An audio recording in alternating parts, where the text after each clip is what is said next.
Hello guys, अगर आप fresher हो और आप अपना करियर एविएशन इंडस्ट्री में बनाना चाहते हो, so this video is for you.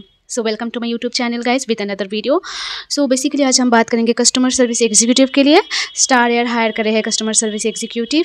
So how to apply, what is their job role, what is their responsibility. So हम आज इस वीडियो में सारी चीज़ कवर करेंगे। और पिछले वीडियो में मैंने आप लोगों को बताया था कि जो एयर इंडिया सैट्स होता है वो थर्ड पार्टी के अंडर होता है, लेकिन स्टार एयर जो है वो डायरेक्ट स्टाफ के लिए हायर करे और इसमें आपको सारे बेनिफिट्स मिलता है जो एक डायरेक्ट स्टाफ को मिलती है।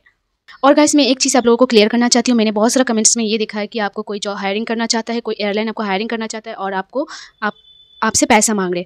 गाइस कोई भी कंपनी, कोई भी डायरेक्ट एयरलाइन आपसे पैसा कभी नहीं मांगेगा। अगर थर्ड पार्टी है वो अलग बात है, मैंने आपको बता दिया है ऑलरेडी पिछले वीडियो में कि वो अपना बस डीडी चार्ज करते हैं। कोई 2000-3000 वाला फ्रॉड केस भी बहुत सारे होते हैं, तो कभी भी किसी के ऊपर भरोसा मत करना, क्योंकि डायरेक्ट एयरलाइन जब हायर करते हैं वो खुद के पैसे से हायर करते हैं। इवन दो हमें कुछ एक सिंगल पैसा हमें इन्वेस्ट नहीं करना होता है।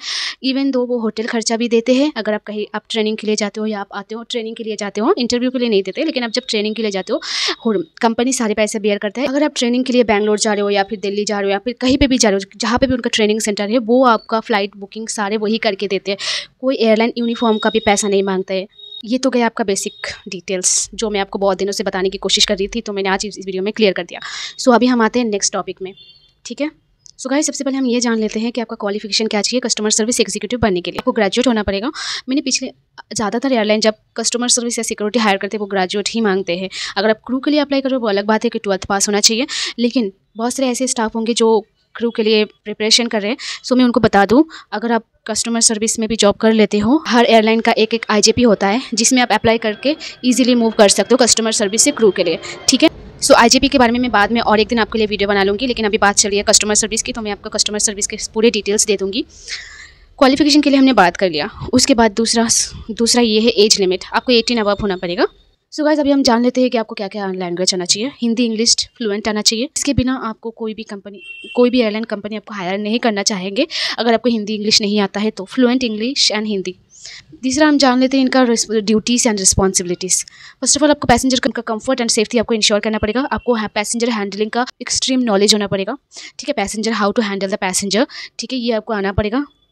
और पैसेंजर को आप कैसे हैंडल करोगे वो आपको बातों से ही आपको हैंडल करना पड़ेगा। इसके लिए आपको हिंदी इंग्लिश मैंडेटरी है, आपको आना चाहिए। और अगर आप किसी भी स्टेट से बिलोंग करते हो उस स्टेट का पर्टिकुलर लैंग्वेज आपको आना पड़ेगा, ठीक है। आप ये बता सकते हो, ये ऑप्शनल है लेकिन आप बता सकते हो कि। उसके बाद आपको ग्रूमिंग आपको अच्छे से आना पड़ेगा। अगर आपको अच्छे से ग्रूमिंग आता है तो आप इंटरव्यू के दिन भी आप अच्छे से ग्रूमिंग करके जा सकते हो, तो वो समझ ही जाएंगे कि येस ग्रूमिंग करना आपको आता है, ठीक है। मेकअप, आपका ड्रेसिंग, आपका मेकअप्स, ठीक है, सब कुछ आपको चेक होता है उस टाइम पे। उसके बाद गाइस आपका क्या क्या ड्यूटीज़ होता है आपको। सबसे पहले तो आपको फ्लोर वर्किंग क्या होता है मैं आपको बाद में बता दूंगी। Floor working, reservation counter, boarding gate, load and trim, arrivals. उसके बाद BMA area, baggage makeup area, ठीक है। बहुत सारे ड्यूटीज़ आपका होता है एक एज ए ग्राउंड स्टाफ। तो मैंने ऑलरेडी ये सारे काम कर लिया है तो मुझे पता है, ओके। सो गाइस इसके लिए मैं एक डिटेल्स वीडियो बनाऊंगी कि हमारा एग्जैक्ट हमें क्या क्या करना होता है। इसके लिए बहुत लॉन्ग बन जाएगा, तो अभी मैं इतना डिस्कस नहीं कर सकती, लेकिन हाँ बस इतना जान लो कि ये सारे आपका ड्यूटीज आपको करना पड़ेगा, ठीक है। जो मेन इंपॉर्टेंट है गाइस, ये किस लोकेशन पे हायरिंग चल रही है। सो गाइस ये भुवनेश्वर लोकेशन के लिए हायरिंग चल रही है, ठीक। How to apply and what is the salary. Guys देखो सैलरी जो होता है ना फ्रेशर का बहुत कम होता है, क्योंकि प्रोविजन पीरियड होता है। अगर आप फ्रेशर हो तो प्रोविजन पीरियड रहेगा ही रहेगा। जैसे कि मेरा 6 मंथ का प्रोविजन पीरियड था, उसके बाद 6 मंथ में मेरा एक ही बार में 10,000 बढ़ गया था। तो वो डिपेंड करता है कि आपका कितना सैलरी प्रोविजन पीरियड उनका होते हैं या नहीं होता है, क्योंकि वो डिपेंड करता है आप फ्रेशर और एक्सपीरियंस हो। अगर आप फ्रेशर हो तो आपका प्रोविजन पीरियड रहेगा, उस हिसाब से आपका कितना ग्रॉस सैलरी रहेगा। हाईएस्ट 24 के आसपास आपका ग्रॉस रहेगा, ठीक है। और कट के आपका इन हैंड आएगा। वो मैक्सिमम सैलरी होता है जो भी एयरलाइन आपका, वो डिपेंड करता है स्टेशन के ऊपर भी, छोटा स्टेशन या बड़ा स्टेशन या कितना, ठीक है। वो स्टेशन के ऊपर भी डिपेंड करता है कि वो आपको कितना सैलरी प्रोवाइड करा रहे हैं। लेकिन हाँ 24 आपका ग्रॉस रहेगा, 24 के नीचे या 24 के ऊपर आपका ग्रॉस रहेगा। चौथा हाउ टू अप्लाई। सो इस लिंक आपको मैं डिस्क्रिप्शन बॉक्स पे दे दूंगी, आपको वहाँ पे क्लिक करना है, आपका डिटेल्स आपको अप्लाई में क्लिक करना है। उसके बाद आपको सारे डिटेल्स भरना है। वहाँ पे एक ऑप्शन रहेगा, अगर आपका कोई इंस्टीट्यूट से अगर आपने कोर्स किया है तो गाइस ये ऑप्शनल है। आप अगर कोई भी इंस्टीट्यूट से अगर आप कोर्स नहीं भी करते हो तो फिर भी आप अप्लाई कर सकते हो। मैंने भी कोर्स किया था, तो मैं इसके लिए आपको एक अलग से वीडियो बना दूँगी। मैंने भी कोर्स किया है, ऐसा नहीं कि मैंने नहीं किया है, लेकिन वो मैटर नहीं करता है। लेकिन आपको अगर हिंदी और इंग्लिश फ्लुएंट आता है गाइस, वो मैटर करता है कि how you are presenting yourself, okay, how way you are speaking, that's matter, ठीक है। Hindi English, okay. बार बार मैं ये चीज़ बोल रही हूँ कि गाइस हिंदी इंग्लिश पे फोकस करो। तो गाइस इसलिए मैं बार बार आपको ये रिमाइंड करा रही हूँ कि हिंदी इंग्लिश मैंडेटरी है। अगर आपको हिंदी इंग्लिश आता है तो आपको कोई भी इंस्टीट्यूट से कोई भी कोर्स लेने की ज़रूरत नहीं है। हमने ऑलरेडी किया है, तो मैं आपको बता दूँगी मेरे किस इंस्टीट्यूट से मैंने किया था कोर्स। ठीक है, बहुत लॉन्ग स्टोरी है, मैं आपको बताऊँगी दूसरा एक दिन। ठीक है, और मुझे शायद CSE में मतलब कस्टमर सर्विस एग्जीक्यूटिव में मुझे 1.5 साल का एक्सपीरियंस है। सो मैं आपको बताऊंगी सारी चीज़ें 1.5 साल का। उसके बाद मैंने ट्रांसफ़र कर लिया, अपना डिपार्टमेंट चेंज कर लिया, इंटरनली चेंज कर लिया। एयर इंडिया एक्सप्रेस से ही एयर इंडिया एक्सप्रेस में मैंने डिपार्टमेंट चेंज कर लिया सिक्योरिटी में। ठीक है, मैं सारे एक्सपीरियंस आपको बताऊंगी नेक्स्ट वीडियो में। सो अभी हमने बात कर लिया guys location, qualification, salary, job role, duties, मतलब job role and duties, responsibilities.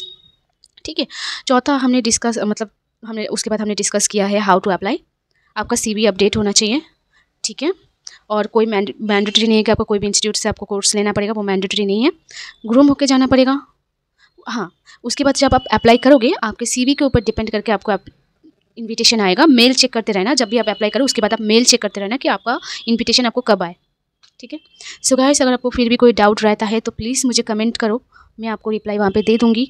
ठीक है, और प्लीज़ मेरा चैनल को सब्सक्राइब कर देना, क्योंकि मैं रोज़ अभी मुझे बहुत ज़्यादा टाइम मिल रही है, मतलब मैं अब टाइम निकाल रही हूँ कि मैं रोज़ वीडियो बना पाऊँ और मैं बता पाऊँ कि बहुत सारा इंटरव्यूज़ आता है गाइस। लेकिन आपको बस मेरा कम्युनिटी पोस्ट चेक करते रहना है, क्योंकि मैं कभी कभी ऐसा होता है मैं वीडियो नहीं बना पाती हूँ, तो मैं कम्युनिटी पोस्ट में सारे डिटेल्स दे के रखती हूँ। तो आप मेरा कम्युनिटी पोस्ट भी चेक करते रहना और सब्सक्राइब कर लेना। सो बस आज के लिए इतना ही, मिलते हैं नेक्स्ट वीडियो में। Bye bye.